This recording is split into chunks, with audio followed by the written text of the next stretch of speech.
नमस्कार, मैं हूं वरुण। स्वागत है आपका मनी 9 पर और आप देख रहे हैं अपना पसंदीदा prime time show money time, जहां आपको मिलती हैं आपकी जेब, आपकी जिंदगी से जुड़ी हर बड़ी खबर। तो चलिए बिना देर किए शुरू करते हैं आज की खबरों का सिलसिला। और आज की पहली खबर है महंगाई से जुड़ी हुई। एफएमसीजी कंपनियों के लिए महंगाई का दबाव कुछ हद तक घट रहा है। ग्रामीण बाजारों में बिक्री बढ़ने के संकेत मिल रहे हैं। प्रमुख एफएमसीजी कंपनी आईटीसी के चेयरमैन संजीव पुरी ने कहा कि इस समय महंगाई है और इसलिए ग्रामीण बाजारों में एफएमसीजी की बिक्री ज़्यादा तेजी से नहीं बढ़ पा रही है। एफएमसीजी सेक्टर में आमूलचूल बदलाव देखा जा रहा है। लोग बेहतर मूल्य चाहते हैं और कम कीमत को लेकर कंपनियों पर दबाव है।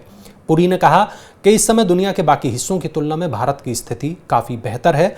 बहुत सारे उत्पादों की कीमतें एक साल में इतनी बढ़ी हैं जितनी बढ़ने में शायद पहले 5 साल का वक्त लगता था। हालांकि अब ग्रामीण मांग बेहतर होने जा रही है। आज की दूसरी खबर है आपके फायदे वाली। आने वाले दिनों में हेल्थ इंश्योरेंस प्रीमियम में कमी आ सकती है। जीएसटी अधिकारियों का कहना है कि हेल्थ इंश्योरेंस प्रीमियम पर जीएसटी कम करने को लेकर कई प्रस्ताव मिले हैं। अभी हेल्थ इंश्योरेंस प्रीमियम पर 18% की दर से जीएसटी लगता है। जीएसटी काउंसिल अपनी अगली बैठक में इस प्रस्ताव पर विचार कर सकती है। जीएसटी काउंसिल की बैठक 17 दिसंबर को होने जा रही है। अगर काउंसिल जीएसटी घटाने के प्रस्ताव को मंजूर करती है तब देश में हेल्थ इंश्योरेंस प्रीमियम में कमी आएगी। पिछले कुछ दिनों में इंश्योरेंस काफ़ी महंगा हो गया है। सरकार और आईआरडीए देश में इंश्योरेंस का दायरा बढ़ाने के लिए कई कदम उठा रहे हैं। ऐसे में नागरिकों के लिए इंश्योरेंस को सस्ता करने के लिए जीएसटी काउंसिल टैक्स रेट को कम कर सकती है। अब खबर एयरपोर्ट पर होने वाली भीड़भाड़ से जुड़ी हुई। देश के एयरपोर्ट्स पर बढ़ते एयर ट्रैफिक से निपटने के लिए सरकार ने एक नई योजना बनाई है। Civil aviation minister Jyotiraditya Scindia ने कहा कि देश में विमान सेवा को यात्रियों के लिए आसान बनाने और विकसित देशों की तरह नागर विमानन सेवा के संचालन की प्रक्रिया पर काम चल रहा है। सिंधिया ने कहा कि जल्द ही इस दिशा में बेहतर परिणाम सामने दिखाई देंगे।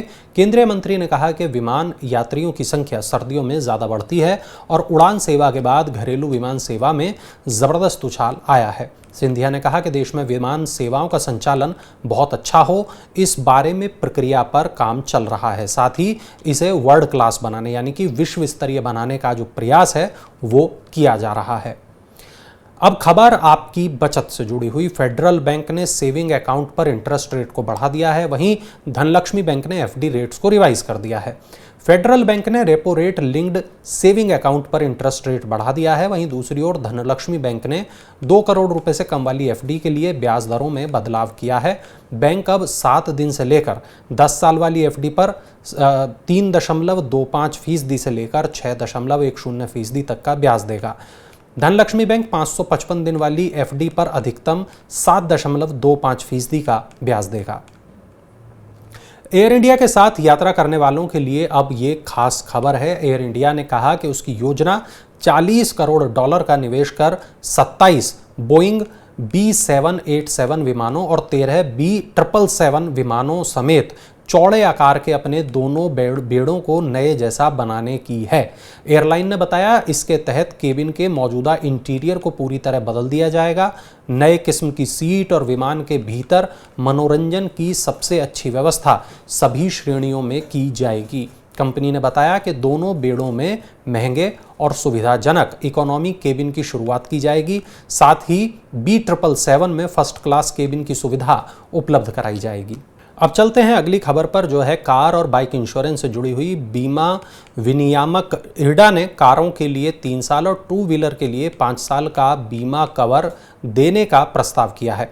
इस प्रस्ताव का उद्देश्य ग्राहकों को व्यापक विकल्प प्रदान करना है।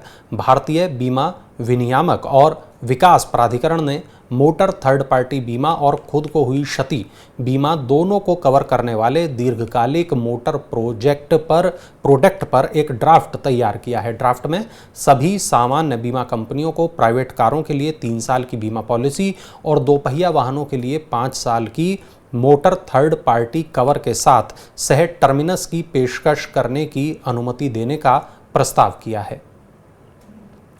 क्या आपका भी फ्लैट किसी रुके हुए प्रोजेक्ट में फंसा है? तो ये खबर आपके लिए है। सरकार ने अटकी हुई आवासीय परियोजनाओं को पूरा करने के लिए वित्तीय मदद मुहैया कराने के मकसद से गठित स्वामी निवेश फंड 1 में 5,000 करोड़ रुपए की अतिरिक्त राशि डाली है। इस निवेश फंड को मैनेज करने वाली कंपनी SBI कैपिटल वेंचर्स ने बताया कि सरकार की तरफ से डाली गई अतिरिक्त राशि के साथ ही अब फंड का कुल आकार बढ़कर 15,530 करोड़ रुपए हो गया है। दिसंबर 2019 में वित्त मंत्रालय के समर्थन से इस फंड की शुरुआत 10,037 करोड़ रुपए के साथ हुई थी। बिल्डर्स और डेवलपर्स की अनियमितता के कारण देश भर में लाखों घर खरीदारों के लिए अपने फ्लैट के लिए थोड़ा लंबा इंतजार करना पड़ रहा था। इन अधूरी आवासीय परियोजनाओं को पूरा करने के लिए वित्तीय मदद मुहैया कराने के मकसद से स्वामी फंड का गठन किया गया था। अभी तक इस फंड से 127 परियोजनाओं के लिए राशि आवंटित की गई है। इन परियोजनाओं के पूरा होने पर करीब 80,000 से ज़्यादा फ्लैट खरीदारों को अपने घर मिल पाएंगे। इसके अलावा 286 अन्य परियोजनाओं का भी वित्तीय मदद के लिए आकलन किया जा रहा है, जिनमें 1 लाख से अधिक फ्लैट अधूरे पड़े हुए हैं। रोजगार के मोर्चे पर एक अच्छी खबर आ रही है। देश में तय अवधि के लिए निश्चित भुगतान पर काम करने वाले गिग वर्कर्स की संख्या 2025 तक बढ़कर 1.1 करोड़ होने की उम्मीद है। इंडीड की रिपोर्ट के अनुसार अधिक से अधिक कंपनियां परियोजना के आधार पर कर्मचारियों को नियुक्त करने को प्राथमिकता दे रही हैं, जिससे गिग वर्कर्स की संख्या में बढ़ोतरी होने की संभावना है। रिपोर्ट के मुताबिक अर्थव्यवस्था लंबे समय में सबसे महत्वपूर्ण आर्थिक बदलावों में से एक रही है और लोगों के गिग नौकरियां चुनने की ये वजह है कि ये उनकी लाइफस्टाइल से मेल खाता है। गिग कर्मचारी को कंपनियां काम के आधार पर भुगतान करती हैं। इसे लोग भी चुन सकते हैं कि वो कब और कितना काम करना चाहते हैं। अब जो अगली खबर है वो बैंक में KYC से जुड़ी हुई है। RBI ने कहा कि यदि ग्राहक ने eKYC करा लिया है या फिर KYC प्रक्रिया को CKYC पोर्टल पर पूरा कर लिया है तो बैंकों को उन्हें ब्रांच में आकर सत्यापन और अपडेशन करने के लिए नहीं कहना चाहिए। RBI गवर्नर शक्तिकांत दास ने कहा कि बैंकों के जो ग्राहक KYC सत्यापन ऑनलाइन तरीके से पूरा कर लेते हैं वो प्रतिवर्ष जानकारी में बदलाव और व्यक्तिगत विवरण में भी परिवर्तन ऑनलाइन तरीके से कर सकते हैं। दास ने कहा बैंकों को ऐसे ग्राहकों पर सत्यापन या जानकारी अपडेट करने के लिए ब्रांच में आने का दबाव नहीं बनाना चाहिए। उन्होंने कहा कि ग्राहक अपने रजिस्टर्ड ईमेल आईडी या मोबाइल से बैंक को ईमेल या मैसेज भेजकर कह सकते हैं कि वो CKYC पोर्टल से उनके KYC विवरण ले लें। तो चलिए अब हम आ गए हैं अपनी आज की आखिरी खबर पर, जो है IPO से जुड़ी हुई। Automobile dealership chain landmark cars limited ने अपने 552 करोड़ रुपए के IPO के लिए प्राइस बैंड तय कर दिया है। कंपनी 481 से 506 रुपये प्रति शेयर के भाव पर शेयरों की बिक्री करेगी। कंपनी का IPO पब्लिक सब्सक्रिप्शन के लिए 13 दिसंबर को खुल रहा है। IPO से मिलने वाले पैसे का इस्तेमाल कर्ज चुकाने और जनरल कारपोरेट पर्पस के लिए किया जाएगा। निवेशक कम से कम 29 इक्विटी शेयर के लिए बोली लगा सकते हैं। TPG समर्थित लैंडमार्क कार्स एक प्रमुख प्रीमियम ऑटोमेटिव रिटेल कंपनी है जो Mercedes Benz, Honda, jeep, Volkswagen और रेनॉल्ट की कारों को देश में बेचती है। आज खबरों के इस सफ़र को यहीं पर देते हैं विराम। उम्मीद है आपको हमारा ये कार्यक्रम ज़रूर पसंद आया होगा। अगर आप इस तरह की काम की खबरें सुनते हैं, देखते रहना चाहते हैं तो हमारे इस चैनल को ज़रूर सब्सक्राइब कर लें। और हाँ, आप हमसे अपने सवाल पूछ सकते हैं, अपनी पसंद और नापसंद बता सकते हैं। उसके लिए आपको नीचे कमेंट बॉक्स में कमेंट करना होगा। अगर आप मनी9 के अन्य तमाम खास कार्यक्रमों को देखना चाहते हैं तो मनी9 के ऐप को ज़रूर डाउनलोड कर लें। अब आपसे मुलाकात होगी कल यानी शुक्रवार को। तब तक के लिए शुभ रात्रि, गुड नाइट।